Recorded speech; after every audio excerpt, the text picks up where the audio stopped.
يا أيها الناس اعبدوا ربكم الذي خلقكم والذين من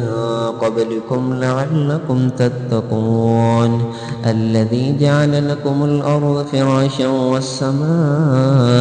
بناء وأنزل من السماء ماء فأخرج به من الثمرة رزقا لكم فلا تجعلوا لله أندادا وأنتم تعلمون وإن كنتم في ريب مما نزلنا على عبدنا فأتوا بسورة من مثله وادعوا شهداءكم من دون الله إن كنتم صادقين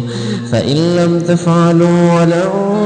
تفعلوا فاتقوا النار التي وقودها الناس والحجارة أعدت للكافرين وبشر الذين آمنوا وعملوا الصالحات أن لهم جنات تجري من تحتها الأنهار كلما رزقوا منها من الثمرة رزقا قالوا هذا الذي رزقنا من قبل وأتوا به متشابها ولهم فيها أزواج مطهرة وهم فيها خالدون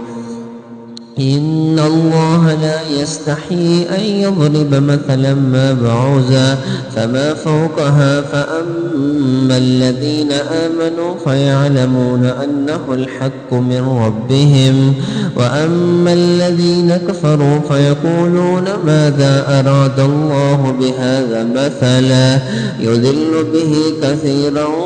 ويهدي به كثيرا وما يضل به إلا الفاسقين